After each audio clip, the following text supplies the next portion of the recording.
Vienna, June 1998. The height of tourist season. Inside Schönbrunn Palace, behind glass, sits one of the most famous jewels in Europe, the Sisi Star. Diamonds and pearls, once worn in the hair of an empress. Tourists file past it every day, guards check it every night.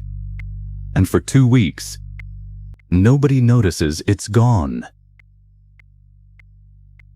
Because sitting in its place, behind the glass, is a replica from the palace gift shop. The real star has vanished, and the man who took it. Police won't learn his name for almost a decade, when his voice surfaces on a wiretap on the other side of the world. To understand how a man steals an empress's jewel and walks away, you start somewhere much less glamorous. Winnipeg, Canada. Gerald Blanchard grows up poor with his mother and sister. He struggles with dyslexia. School doesn't work for him. People don't either. What works is machines, wires, circuits, alarm panels, things with rules. He'll later claim his first theft was at age 6. Milk for the family. Maybe. With Blanchard, you learn to separate the record from the legend. So here's the record.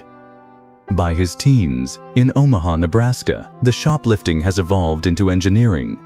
At 19, he robs a department store by calling in a fake suspect, sending security chasing a ghost while he walks out the other side. He escapes with a guard literally clinging to his getaway car. Police files on 2 sides of the border start saying the same thing. This isn't a thief who breaks systems. This is a thief who studies them. Alarms, cameras, bank procedures, designed by committees, maintained by bored technicians, trusted completely by everyone. Blanchard's talent is patience, surveillance for weeks, video of every job, equipment most police departments hadn't seen yet. He'd insist he never needed a crew, that he could do it all alone, and that it was never about the money, it was chess. The court record will disagree about the money, but the chess part? Even the detectives who hunted him came to believe it. And in June 1998, on his honeymoon in Vienna, the game finds its board. First, the prize. Empress Elizabeth of Austria, Sisi, the most famous beauty of her age, and her crown was her hair, decorated with 27 diamond and pearl stars made by the imperial jeweler. By 1998, only one of those is still known to survive. That summer, it's on loan to Schönbrunn, marking 100 years since Sisi's assassination. A national treasure, multi-layered security, one glass case. Blanchard tours the palace like any honeymooner, except he's filming the layout, the guards, the case itself. Police will later find these reconnaissance tapes. That part is documented fact. He'd first planned to take an imperial crown, then settled on the star. His reason? It was prettier. Now, the legend. His version. A small plane over nighttime Vienna, a jump from altitude, a landing on the palace roof, in the dark, onto one of the most guarded buildings in Austria. Here's what the record supports. Austrian police did find a parachute hidden in the bushes near the palace. Investigators themselves were split on whether the jump ever happened or whether the shoot was theater. With Blanchard, even the evidence might be a performance. What's not disputed is what happened inside. The case is opened without triggering a single sensor. The screws backed out, the glass lifted. And in the star's place, a souvenir replica from the palace's own gift shop. He claims he calibrated its weight to fractions of a gram. The swap holds for 2 weeks. And when it's discovered, the story gets stranger. Reports at the time claimed the star had already been recovered, coverage designed to pressure the thief into a mistake.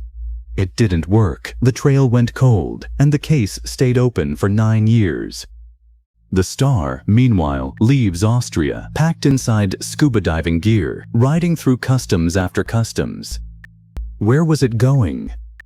Somewhere no detective on Earth would think to look. We'll get there. Back in Canada, Blanchard industrializes his method: get inside banks before they're banks.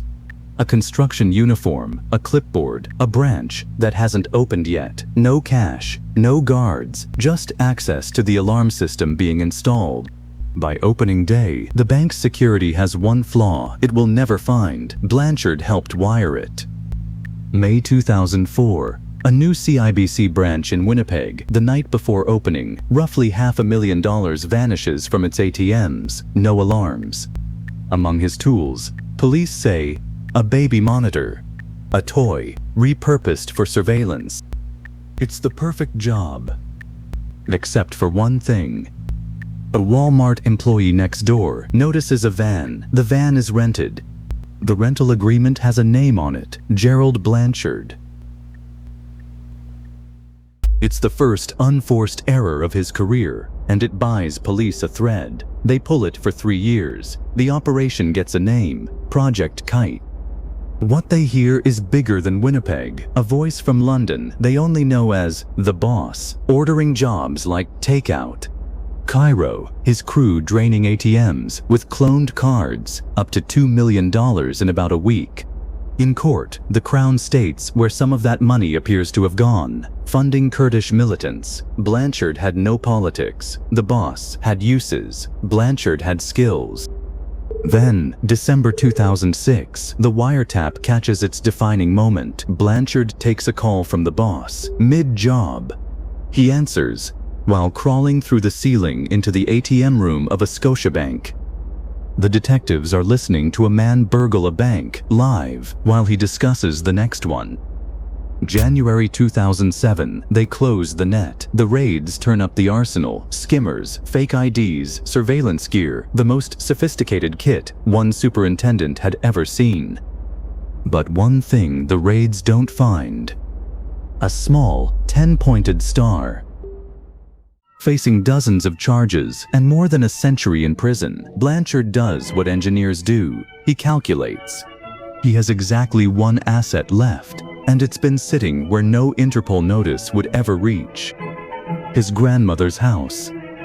Winnipeg. Inside a basement wall. For 9 years, one of Austria's national treasures, hunted across Europe, sat a few miles from the police station running Project Kite. In June 2007, Blanchard leads investigators to the wall. The Sisi Star comes out intact.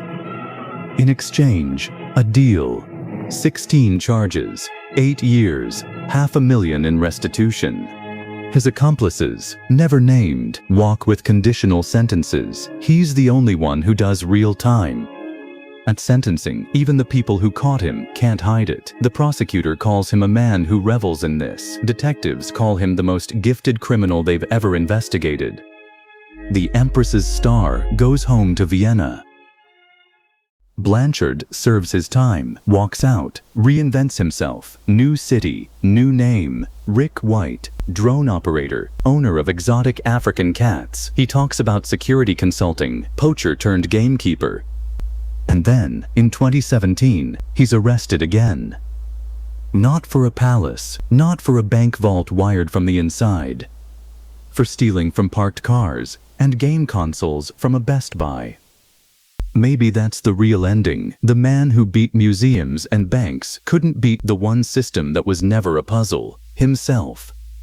The palace alarms never rang. The bank's own security never caught him. A Walmart employee did, by accident. Every system failed quietly. The only reason we know this story at all is that he told it.